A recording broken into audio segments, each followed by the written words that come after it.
lot to be cheering about with the Olympics in Beijing. They'll be watching some of their favorite athletes compete.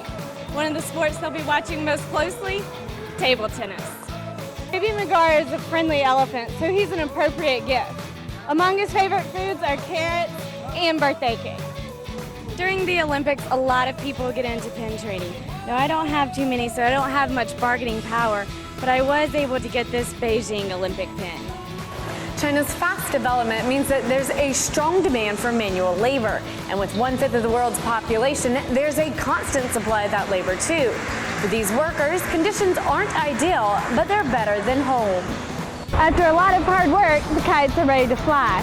With a little bit of wind and maybe a little bit of luck, the kites will go right up.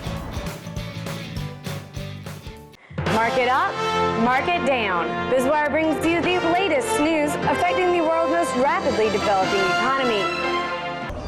Getting your pet from a licensed breeder is probably a safer choice, but pet markets are popping up all over Beijing, and they're selling a lot more than this furry little guy. This part of Jinmen used to be one of the war's biggest battle zones. Ships from the mainland would come in during high tide and then hit these planks and sink. But today, most people consider this beach to be just a memory of the past.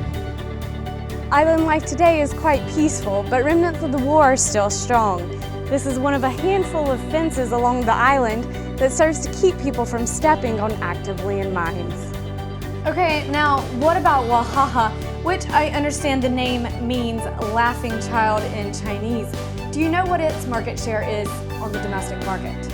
Well, Susan, you're right. Wahaha does in fact mean laughing child. Chen says at times when petitioning, he's had to sleep underneath a bridge, not too different from this one. It's far from nice, but it beats the shelter of a black jail any day. Like Chen, many petitioners come to Beijing to fight for justice, but sometimes what they find is that they're fighting just to survive.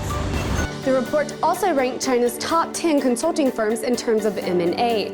While last year's top company was the China International Capital Corporation, this year the CICC drifted to 4th place. The only other Chinese company on the list was the Guotai Junan Securities, which came in 8th.